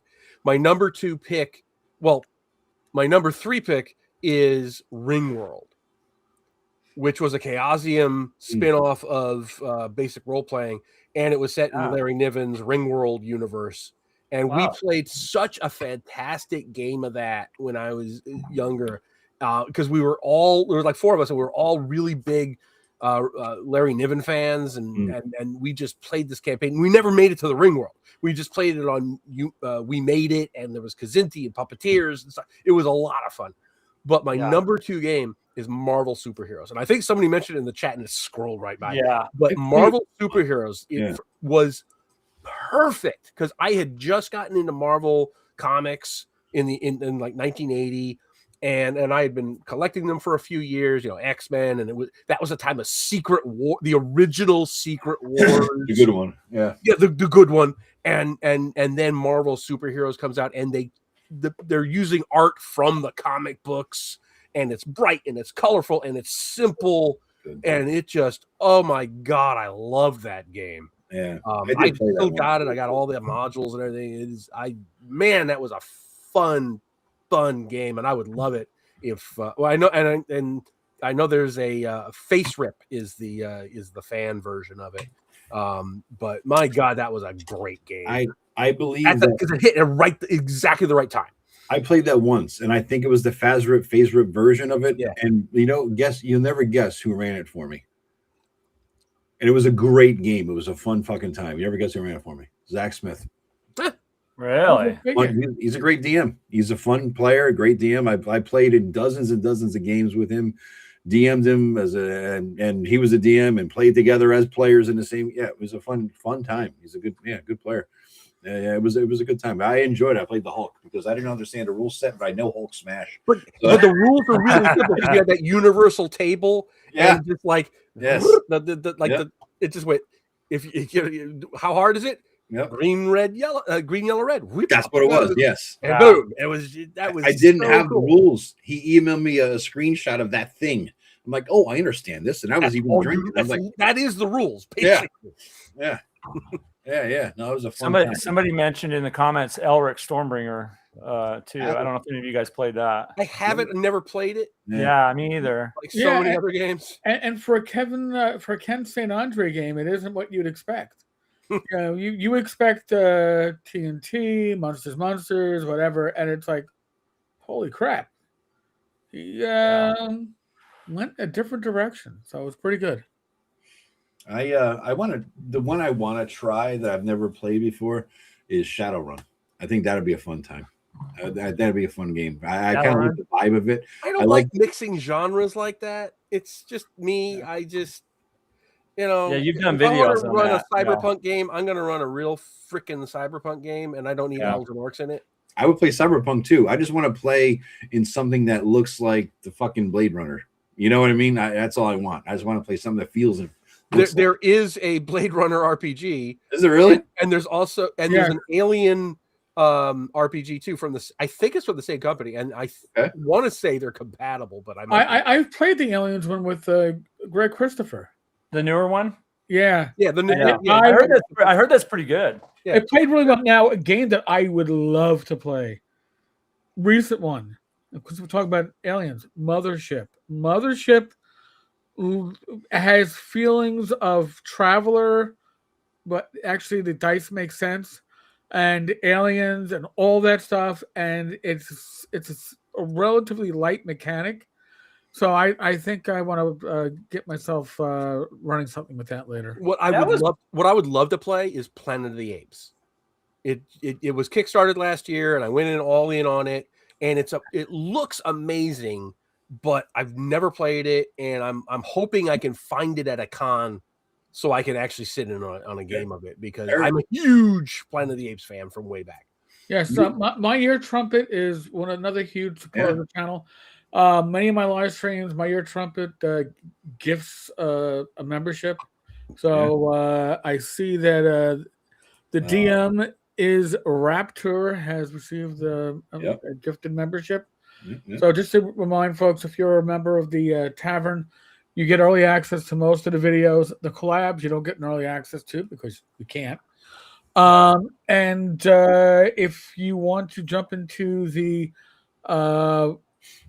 open table that I'm going to be starting in about 3 or 4 weeks, minions are going to get the first 3 slots, or at least a chance at the first 3 slots. Subscribers get a chance at the next 2, and the 6th slot each week will be DM's choice. It could be somebody you see on the panel right now, somebody else from the gaming community, or somebody who just really wants in and just didn't get one of the bigger choices. So someone just got $2 Australian here. That's my ear trumpet. Thank you. There you go. There you go. I want to give a shout out to God, I'm not going to be able to pronounce this. Lil Jimson. You guys might know him for becoming a member on my channel. Thank you guys so much. Yeah, you threw a nice compliment out about my member video that I dropped last night. 3 of them I dropped last night. I was on a roll. I was on a roll yesterday. Damn. Yeah, I think I commented on it, man. If I was local, I'd jump on your table. Yeah, it's fun. It's funny because I got the game table at the game store, and I'm like, advertised for it. You got the 3 kids because they're in their late teens, early 20s. I call them kids, and couldn't get new players. So I'm like, you know what? I'll move it to my apartment because why pay $40? Right? Oh, yeah, no, $40. $40. But what I do is it gives you the table for the night, right? But the thing is, I'll have each kid give from 5, so I'm kicking in 25. Wait, is it $40 a night? A night? Yes. That's what game stores are doing now. Yeah, it's pretty common. It's pretty common. Well, it's not a regular table, Joe. It's a back room that's extremely well decorated. It's either a vampire theme room or you got the swamp hag theme room. I mean, you're talking vibe. It's really great. But yeah, I'm not gonna do that. They better include freaking pizza. Better include reach around pizza or something. Since I'm already getting screwed, I really want to get my game going. Please. You're already screwing me. I really want to get my game going. I have only played at conventions for years now, and it's really weighing on me. I want to get my regular campaign going again. There are people like I see at ShopRite, that I've met them at game conventions, and they live in the same town I do. You got people I could play with. I don't have anywhere to play. I've seen your dining room table. You got a dining room table. You're good to go, man. What else you need? Yeah. Move all the paints off of it. Yeah. And all the pigs. Yeah. There's logistical issues about using the house. And does that mean Mrs. Grognard? Because I want her to be part of it, but it's a big issue, and mom, and it's just, there's reasons, and so I'm trying to find some place. So we'll, but I would really love to be able to get my campaign going because I've got ideas that I want to get. Joe, I was a vagabond for a while in New Haven. I was running games in different places because there was no game store going on, and I had a group of like 6 or 8 players. I was running Lamentations for about 1.5 years, I think it lasted, and we had to keep shifting. There was 2 different coffee shops until they got too busy at them. You know what I mean? And then what I ended up doing, the longest lasting place we played at was a Moe's burrito place in downtown New Haven, right? Because I just scoured the whole town. It was awesome because what I would do is we would get there when they opened at 11 because nobody's buying a fucking burrito at 11 a.m., right? They just weren't doing it, 10:30, 11 o'clock. So we'd sit there and we'd have a couple tables put together. It was like, at the time, maybe 6 players, right? Me and 5 others. And it was fantastic. And nobody gave a shit, right? And you're having burritos. And so they also sold margaritas. Perfect, right? Whenever At a Moe's, they had margaritas. It's a burrito place, right? Jesus. So I would get a margarita. Whenever the players threw me a zinger, I'm like, the fuck am I going to do now? Margarita break. I go get a margarita, sit there, have a sip. At 11 in the morning. Get back to the table and do it. Well, and, by then it was probably noon. So oh yeah, I mean, well, that makes all the difference. It does, man. That's a lunchtime drink. Come on. Yeah, it was. Somebody got a my ear trumpet gifted an OSR Grognard level too. Oh, I think that's me. Trucker. Yeah. Thank you. Nice. Thank you very much. That's my guys. Yeah, somebody got a membership for me. Thank you, guys. Yeah, Trucker Judd, you're a new member. Thank you to My Ear Trumpet. Much, much, much appreciated, man. That's awesome. Somebody mentioned something before. It sounds like I like the idea of Shadowrun setting rather than rules. I've never read the rules. I have whatever somebody recommended me the best rule set of a certain game. I bought that rule set, that version or whatever it is. So I have that over there with Stormbringer, RuneQuest. I mean, I got all these things, Tunnels and Trolls, somebody mentioned before, Shadowrun, GURPS, the best one, Rollmaster. I mean, I'm looking at them. Warhammer Fantasy, the best edition. I'm looking at them. Just someday I want to run them, but I just don't have that much. I'll play them. I won't run them. I'll play them. That's the thing. And speaking of playing, did you guys get in any games? Because I know that North Texas dropped there. You could join a game tonight a couple hours ago. Right. And as of now, almost every fucking game is taken except ones nobody wants to play. But there's like another round. There's a bunch more. That was like only the first half of the games. Yeah. Oh, really? There's a lot. I still have to submit. I still have to submit my games. Oh, okay. There's more going to be coming up. Keep checking in every day or two, and then that's only the early access. Yeah. On April 15th. April 15th. I don't think it's 1 a.m. anymore. I think it's actually like a normal time, like midnight. But yeah. The other 3 slots or 4 slots open up. I was wondering because how come there's only 3 fucking slots per right? game? That's so it used to be there were no early slots, and April 15th we shut down the servers more than once. But you're paying for them now, is that right? You got to pay $5 a ticket, or is that just early? Only for the early access. Oh. Yeah, it's the first 3. Let's say you have 8 players. It's the first 4. It's a half of he sells half of them. It's a good revenue stream for North Texas. And then exactly like Tenkar's saying, the other 4 will come out on April 15th. So you got a chance to get into the game. And then I might have to take off from work. What day is the 15th on? That's tax day. Tax day. And Joe, I put the link to the Blade Runner RPG in the private chat, and it's the same company that does Alien the RPG. Okay, all right, that's cool. It's I don't know if the games are compatible, but they're both free league. Okay, all right, I'll put that in the restream here. You guys could all see it too. Thank you. I'll check it out, man. I wouldn't mind giving it a shot. I mean, just to see. I like the vibe. It's a vibe game for me. That's kind of what it is. Blade Runner. Yeah, it'd be a vibe game for me. Free League has done quite a bit of cool stuff. I think. Yeah. I mean, at least it looks cool. Yeah. They did Morkborg, so yeah. I haven't even looked at the North Texas site. I'm running 2 Boot Hill games on there. Your name was there, man. Your name popped up as a DM. I think it was Phil, dude. Are you running something, Angelo? Or? Yeah. I'm at North Texas. Yeah, I'm running. Yeah. I usually run Boot Hill there, and I'm also going to play test another AD&D module, but thing that But so when you say AD&D, you mean my AD&D or their AD&D? No, the AD&D. Yeah. Should I run it in AD&D? Yeah, the classic or the new Coke. Yeah. Hey, by the way, when is that ad engine coming out? What?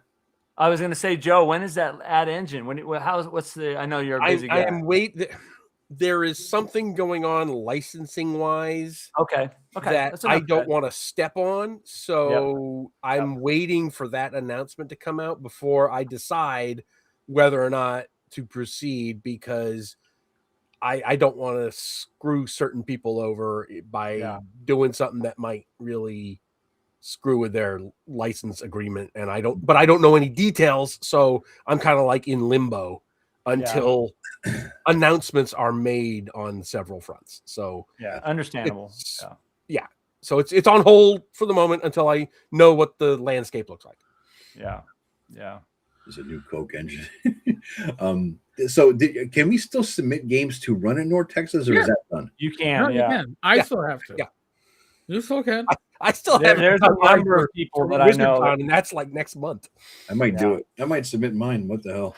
Yeah, I think you got to be in by April 15th. April 15th and get it in by. Okay, that works. Yeah. Sooner the better, but I believe Gary, if you catch this later, Gary, I'm not quoting you. I'm spitballing, but I'm just saying. By the way, Roger Rebus is in from CNY, another great convention. That's the second weekend in I wanted to say Attica, New York, but no, it's not Attica. It's Utica. Utica.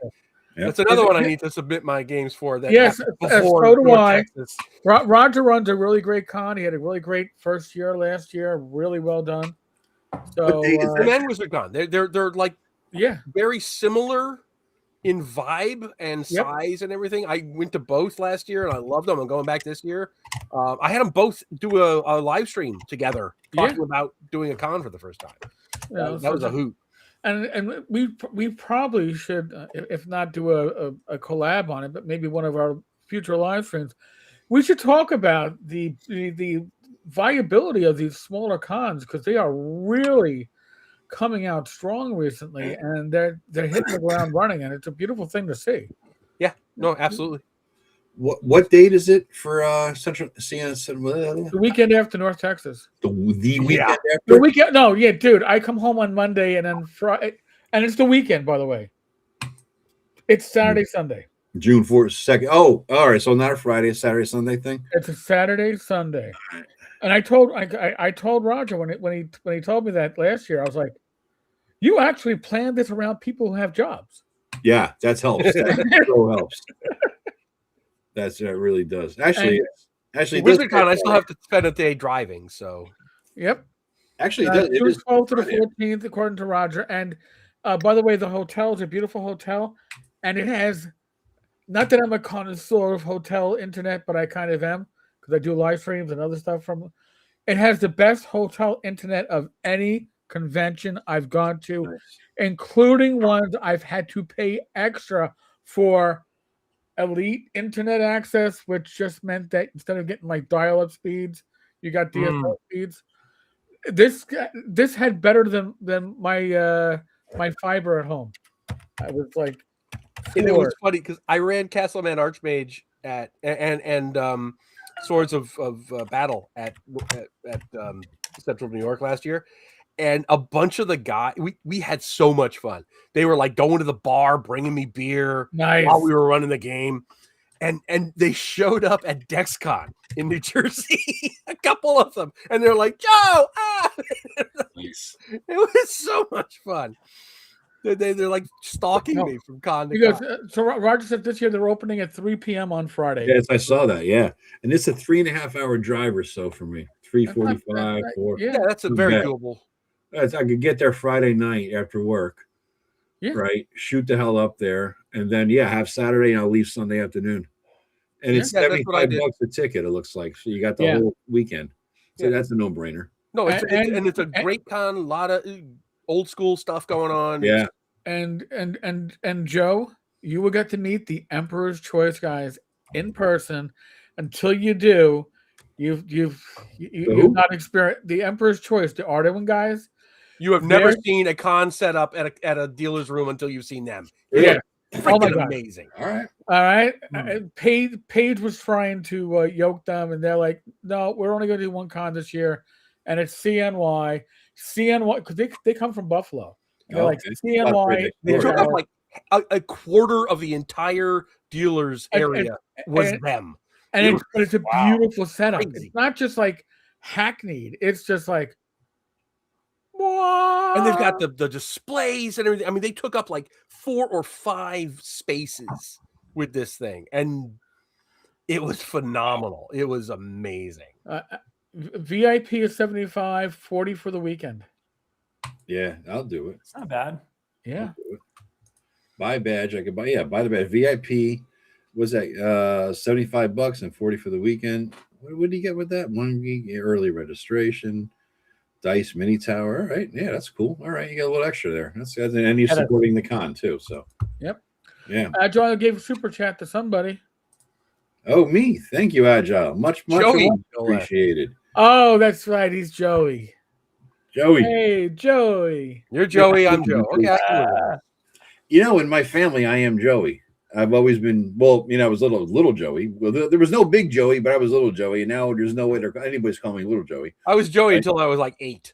8? Yeah. No. And then I stopped it. I was Joey. You know, the aunts and uncles, you know, the gray hair is still Joey. You know, they'll always be Joey, right? So it's just a weird thing. It's a Jersey thing. You know, Joey. You get it. Hey, Joey. Joey bag of donuts. Yeah, you get it. It's a Jersey thing. Is that where you're at? Is in Jersey? I was born there. Lived there until what, 3rd grade? I think 3rd grade in Connecticut. But yeah, it's my accent kept, whereas the rest of the family didn't really keep. It's weird. Where'd you grow up? You know, Keyport, Union Beach, Mattawan, Hazlitt, that whole area there. Oh yeah. Yeah. Actually, I grew up in Morristown. Okay. Yeah. Morristown's a nice area, dude. It is. We're still got money up there. Wow. You know, that was like, I drove up there the first time ever for work one time. I'm like, wow, this is beautiful. This ain't like Jersey at all. Yeah. Anyone else going up there? Who's actually, for the audience, who's going to North Texas? Anyone? North Texas or WizardCon or Central New York? Let's raise your hand. Flush them out. Yeah, because that way we could make a point, see us. You know what we look like. We don't know what you look like, but we should. Oh, you know what? At North Texas, if there's going to be a bunch of people at North Texas, we should do like just a hangout.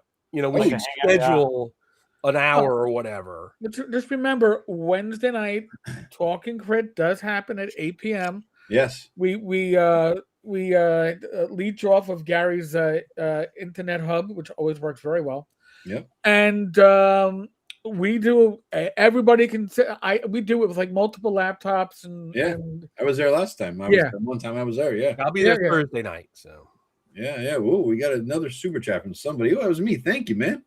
Much appreciated. Nice. Edgelord King towards the CNY badge. Love to meet you. That sounds awesome. Yeah. Oh, there's going to be a ton of people at North Texas. Yeah. All right. Fugly, awesome. Yeah, there's a lot. North Texas is such a great con, man. I've only been the one time when I drove because I was vending. I'm a guest this time, so it'll be nice to go back. Nice. A lot of people, yeah. We got to rent a car to go back to that chili place, Eric. Downhaven. Or we can Uber it. Uber it, yeah. That was. I got to go to a barbecue place. I loved that place. I'll have my car. So. Oh, you're driving?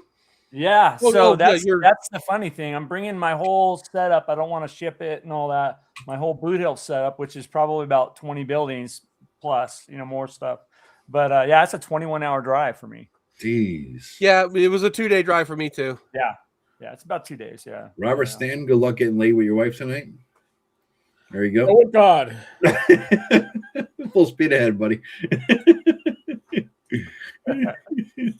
And on that note, it's 10:30. Robert Stan's getting laid. Did we actually talk about games tonight? I don't even remember. We started out talking about games, and then we had a good discussion. I think. Listen, at the moment, I still have 37 people on my feeds. I got 27. I got 12. Joe, you have 26. Eric, 35. Oh, well, all right. Angela, you got 9. And 2 I'm just looking at YouTube. You know what I mean? I'm just looking at the. I got 1 on Facebook. So yeah. A smattering here and there. So Mr. Live Stream over here is ruling the roost as usual. It's I'm wrapping up my live streams for last week, and then I'm gonna kick them off again probably Tuesday afternoon. Nice. Because if you can't do live streams, you're not supporting your community. But everybody here does live streams. Yeah. Not just with each other here, and again. This chat has been going by so fast, and actually I had to open up my chat. I didn't know that, like Chrome now, I can have 2 tabs open in the same browser at once. I didn't know that. You didn't know you could open 2 tabs in Chrome? Dude, that's side by side. I didn't know that. And 1998, dude. I didn't know. I always opened up one. What do I know? And I'm like, I don't have to put one behind the other. I can actually like. I was like, oh, that's cool. Fugly, let me know. Shoot me a link when it drops, and I will push it unless you're being mean to me. Never be mean to the Grognard. But no, the very vocal, active chat is literally what we thrive on. Yeah. We have a blast. I'm speaking for everybody, but I think I can do that because I know everybody here. But I loathe social interaction. Yeah, we don't enjoy this at all. Yeah, you got to put me here at gunpoint. You will chat for 6 days straight. You will go online and talk to people live. So, I don't want. Zane, good to see you, man. Yeah, Zane, good to see you. Yeah. So, for those that don't know, there was a launch party going on for Zane and Bunny for their latest backer kit. Yeah. And Angelo and I both had live streams. Yeah, I saw that. That was cool. That's cool, man. Who did you have with you on yours? I had Bad Myke from his car. Okay, got it. Because Bad Myke was invited, and then he forgot that he was invited, so he was out getting himself like lunch, and went, "Oh shit! I got an extra live stream." Yeah, you got Myke eating a burrito in his car while he's driving on Route 80. He parked in a parking lot. It just it was good though. It was we have fun with it. And I like live streams. I really do. I'm having a good time with it. If you catch us at North Texas just hanging out in the bar, this is what you're going to get. Oh God! Right now you are hanging out in the bar with us, and we're all going to be at North Texas. So yes, it likely could happen. That's true. I'm bringing do a thing on Thursday because I'll be there Thursday or Friday. I'll be there Thursday night. Hopefully, if the plane works, dude. But we should have like an hour and try to do something on like Friday or Saturday. I got so fucked on that plane, man. I my original flight was Wednesday at 1, I think it was, and then Spirit Air. They bumped me. No, it was like out of Hartford, Southwest or out no, American out of Hartford, right? I mean, we were supposed to be at 1 o'clock. They bumped me a little bit later, and then they bumped me to 6 p.m. I'm like, fuck you, 6 p.m. Yeah. I'm not gonna get there till like midnight and shit.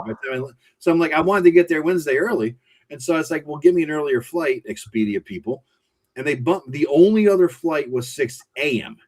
So now I got to get a goddamn hotel at Hartford or Bradley Airport to make sure I'm up on time and there on time to get to the goddamn 6 a.m. flight. Oh my God. I'm going to land at Texas at 11 or 12, check in, go to fuck to bed for 3 hours, and then go down to the bar and meet everybody. What a pain in the ass. The Mighty Krug has an idea. Oh. Put it up there, Joe. Oh, wow. How fucking far back is it? 4 up. No, it's only 4 back. All right, there we go. Okay, there we go. What a small room fit all of us. That sponsor room if it will. I don't know how that works. I don't know what that means or how it works. He'd buy a room and we could just hang out in the room. Buy a room? Like a hotel room? A hotel. I'm assuming that's what he's they do have conference rooms. That's where they put people like no, I don't mean put people like that's where they put the elite. Well, no, that's they have Coke. Where they put Coke and muffins. The troublemakers. So when BattleTech, otherwise known as BattleTech, is being played, it's in a conference room because otherwise the liquor on the floor is a problem. And like when a certain dwarven Forgenite individual is running game. Yeah. They get a conference room. Yeah, I met him once. He was a wild man. he walks to the beat of a different drummer. Yeah. And the first time I met Stefan, by the way, was at TotalCon because he decided he wanted to go to TotalCon, spur of the moment, when he was living in Brooklyn. So him and his girlfriend at the time flagged down an Uber and say, "You're taking us to Marlborough, Massachusetts." And the guy's like, "Huh?" And he paid him cash. Jesus. And the guy took him. So, and then he took over the bar. Just saying. That's what happens with Stefan. But, reach out to Bad Myke or Gary Oliver. And I don't know how it works, but it would be interesting to see. It would be trouble. By the way, in North Texas, if you can't find me, I'm probably sitting outside where the chairs are in the hallway outside the ladies' restroom. Not because it's where the intersection happens to be. And I'm just saying it's a good place. We believe you, Eric. I think I have pictures of that too. And I don't believe that there are going to be any urinal cakes with anybody's face on it this year, like there were last year. I still have a memorial urinal cake from North Texas 2025. I think I'm glad I don't know this story. Was it used? I hope it wasn't used. No. I got one that was not used. Tom Tullis's urinal cakes. That was the joke because Tom couldn't come. And so somebody made urinal cakes with his picture on it and put them in the public. But then the worst part of it was on Sunday, the hotel let them stay on the condition that Sunday you had to pick them up. All right. With tongs, I hope. I don't know. I wasn't involved in the process, but I was offered an unused and fresh one. And allegedly. And I was like, well, he has a certificate to that effect. Yeah. Did you give it a sniff test? Yeah, no. Angela, you got a super chat, buddy. $1.99. Yeah, dude. Blair, thanks so much for the super chat. Yeah, DM Angela is the only DM for me. That's right. There you go. There you go. But North Texas is my home away from home. God bless him. Yeah. So this will attest that he is next to that chair, guys. I actually have a picture of. Whoa! We got it big enough for you here. Wait a minute. Me and him right next to that chair. Oh, there you go. There we go. There he is. Oh, look at that stash, man. That is an awesome stash. Yeah, I may have to get my hair cut before this one. Really? Why? Oh, is it an even numbered year already? Yeah, it is. I haven't gotten it cut since May of 2024. I may just, I don't know. This is almost 2 years of growth, and it's not even long. I don't have OSR Jesus look going. Amateur. If you amateur. Eric, if you would just shave, you could lead us all in singing the Time Warp. Let's do. I don't want to get us demonetized because you'd. Yeah, that's okay. My wit is lost upon you, troglodytes. What can I tell you, sir? Riff Raff. Oh, that's right. By the way, Bunny and Zane Daniel are going to be special guests at North Texas this year. Nice. So very cool. Yeah, you could just do away with the room and just that he's saying to get, and just the bar is sufficient. We'll just hang out. Oh, we really do. Oh yeah. I remember when I was there, they kept the bar open an extra hour. And usually do. Yes. They're like, oh, I guess you were right. It's like, yeah. And we wanted to go with people knew it was going to be open. You probably would have gotten like 1,500. Yeah. Well, as we get older and die off, the younger generations aren't drinking like we did and do. I know. Right? It's going to be a whole different vibe there. It's going to be like, fucking fruit salad and I don't know, not even wine coolers, right? I mean, shit. Yeah. Salad, yummy. My brother-in-law is in the beer industry. He's a beer rep, and he's like, it's a miserable business right now. Because and I blame Budweiser. Okay, I'm just gonna come out and with say the Bud Light thing. Yeah. What?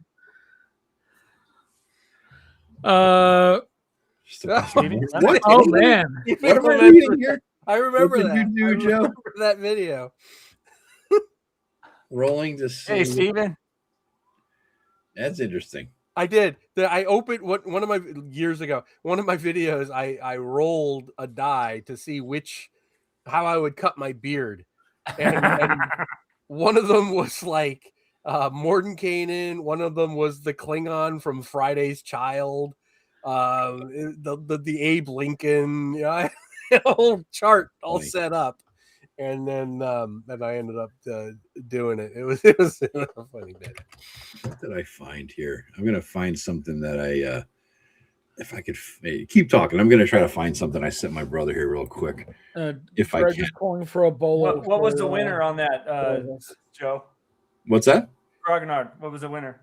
I believe it. I went with the Van Dyke. I did the I did the mirror Spock. I just had the goatee and the. Got it. I'll have to check that out. It was it was just the cold open for one of my videos. It was like 3 years ago or so. I don't even remember which one, but it had nothing to do with the video itself. It was just and then I videotaped as I was shaving. You could see the hair falling onto the onto the table. It was funny.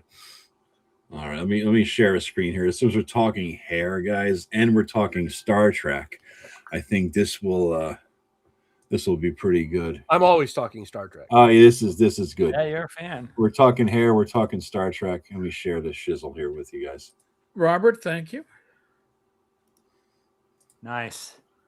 Whoa. Damn. I've seen that. Oh, look who's in this third row. Right, there you go. Man, I don't know about you guys, but I miss those hairdos. I still think big hair is sexy for the glory of the empire. Second from the left on the top, I think I worked with her. Over here? Yeah, back when I worked retail. I think that I swear to God, man, that was a hairstyle that it's like, are you taking the escalator up? It's an old escalator. You might want to duck so you don't like tear your head. Don't light a cigarette around that. Yeah. Who would you do? I'm going for this one over here. No. And the one next to her to the left. Yeah. That's a candidate to be sure. Yeah. This one looks like she's fun. You know? She'd be a good time. Or she's the lead singer of a heavy metal band. I can't quite tell which. Yeah. No, not heavy metal. She's a lead singer of a glam rock, new wave band. Mm-hmm. Maybe. See, this one will get knocked up on purpose. This one looks like a fun time though. Over here. Jesus Christ. Yeah. Let's stop sharing before I get myself in trouble too much. Hey, third row, third column. Galron. For the glory of North Texas. Galron is everywhere. Galron is amused. Look at his fucking face too, man. All right. Jesus Christ. Shall we wrap this? Yeah, let's do it. On the Galron note. It's probably good timing here. Yeah. So, all right, guys. Thank you very much for joining. Thank you, Angelo, for jumping in, man. It's been great to meet you. Up. Thanks for having me. Yeah, no, this is fun. This is cool. This is cool. Although with the three of us, you need to be more assertive. You need to just get in there and just start talking. Just elbow your way in. You. Yeah. All right. Get you. You got to treat it like a mosh pit. Yeah. Hey, there you go. I can relate to that. Okay. Yeah, thanks for having me, guys. Yeah, anytime. Yeah, really cool. No, seriously, good to have you. Yeah. All right, guys. So I love all your guys' channels. Love what you guys do. For sure. Leave a schnitzel. Leave the schnitzel alone. Bring a Tupperware and mail them back a schnitzel in the mail. You know when they asked me to special guest at EggCon, I didn't realize it was the same freaking weekend as Historicon. I've been telling Heidi that for 2-3 years. It's like I would love to go because they keep inviting me. I would love to go. Move it a week, and I will be. Yeah. Well, I think you were the first one of the first people I told. I was like, dude, I can't believe she asked me to, and you're like, and I said, are you going too? And you said no. And I asked why. And you're like, well, it's the same week. And crap. Exactly. And you've been rousing me ever since. Yeah. And I will keep doing it for the next 18 months. Yeah. All right, guys. Thank you so much. We'll see you back here. When is our next one, right? We're first and third. 29. So we're not back till the 5th again. 5th No. Is this? No, this. Oh, shit, you're right. Right, because we're first and third. So 5th of April, guys. Yeah, April 5th. So what do we got? What do we got to pimp? Thank you, Zane. Thank you for subscribing, buddy. I think I subscribed to your channel already too, Zane. Awesome, Zane. Eric, you got anything to pimp out? Just the open table was starting in a couple of weeks. If you want to know more, go to my channel, 10 Cars Tavern, and look at the posts. What the fuck? I put up the player facing. 10 Cars Tavern, is that some sort of YouTube channel or? It's at that YouTube thing. Is it part of the tubes? It's part of the tubes with that orange red label. Yeah, it's that thing. But what the hell is this open table? I don't know what you're talking about. I literally don't. I'm going to be running a once a week game Time and day will change each week on Roll20. On Roll20, and it's not going to be broadcast, but it's going to be for people on the channel. Minion subscribers, and then the sixth pick is mine. Okay. And every week the rotation will change. Okay. Because I'll be changing the day and the time. You know, so and the adventure will have to end back in town. Starts in town, ends in town. The party will have anywhere from 2 to 4 things to pick from each time. All I'm going to say is the basic rule is it's going to be BX. You're going to have your character beforehand. The rules are on the post today. You can download it and look at what you need to do. I advise that everybody have 2 characters. And yes, you can use OSE Basic. I don't mind. You can use the free OSE Basic rules. They cover levels 1 to 3. So it should be fun. Yeah. Angelo, what you got coming up? Yeah, guys. Yeah, thanks. By the way, thanks for having me again. And I am DM Angelo. For those of you guys that don't know me, I have a YouTube channel called The DM and Friends. It's a fairly new channel, started last year. Not as rooted as these guys, but we kind of do. I do a lot of material that's very similar. It's old school D&D and gaming. But yeah, I do weekly videos, multiple weekly ones. And I'm also doing I do a collaborative video with this guy above me, Eric Tenkar. Every Monday we do the same topic type of thing. And then we both give different opinions on it. And it's actually been going really well, really fun. I think tomorrow's video is it's titled When the Torch Runs Out. Oh, actually, I like as a DM. that one. By the way, somebody got $20 super chat. Who got that? Did Not it. Don't think it's me. It doesn't. It was me. Angelo.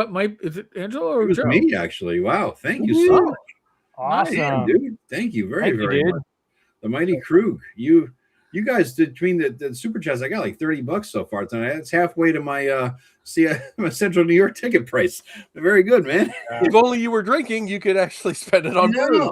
I know. Damn it. Yeah. So what do you got coming up, Joe? Well, I just not coming up, but I'll just people who didn't join at the beginning might have didn't hear. I'm doing it for my members. What I'm starting to do now is, if you're a member, you can go and see members only videos that I'm doing talking about my RPG and the games I'm running for it, which is helping me develop my setting. So you're going to get one video is already up with the RPG/setting intro, and then I have 2 videos up, one for each game that I'm running. All right, so the Northport campaign and their Ravenmere campaign. So you get to see what's going on. And after each game that I run, I'm going to come here and probably do a live stream and say, you wouldn't believe who I just killed tonight, guys. That kind of shit. You know what I mean? That's awesome. Yeah. It should be fun, I think, Cool. And good for input, And I've got next month coming up, they're doing a Mega Dungeon month on Backer Kit, and I'm glomming onto that with the new level for Castle of Mad Archmage, level 5 West, which is the Haunted Fairyland. No, that was the old name. It is now the Haunted Vaults of Night, and that's going to be coming up, and you'll be able to put it on as like a bunch of companies are doing Mega Dungeon Backer Kit things that month, and you'll be able to add on mine with other things and such. So it'll be a hoot. But that's coming up, and it's one of my best levels. I'm very excited about it. So that is the next thing coming up, and I just got back from the editor the second pass on the book of Fell Wisdom, which is the one that I just kickstarted. I've never done 2 crowdfunding things in a year before, and here I am. So, but that's we're making huge progress on that. So, nice. And I might just squeeze out another book this year. We'll see how things go. All right. Maybe it might be a Greyhawk one. I've got an idea. That's really, and it's going to be on DM's Guild, but it'll be like the old the campaign guide where it doesn't have any actual mechanics in it, so it'll be cool. For all right, that's cool. But that's a maybe. But I just premiered it here, so we'll see. All right, and hold him to it. Zane, to your question, yeah, definitely, man. You want to come on? You and Buddy come on the show? Well, yeah. I don't know when is GaryCon? What month or date or whatever? It's like next week. GaryCon is next week. All right, yeah. No. Yeah, we may or may not have Jim next week on the live stream. It reminds me. Yeah. Should have a not at GaryCon live stream. Tempt me not, Satan. Tempt me not. So, all right. Thanks, guys. Thanks, Much everybody. appreciated. Yep. This is a hoot as always. Take care, everyone. Subscribe to all our channels. Do the thing. Yeah. You know Do what the thing, the marvelous thing. Definitely.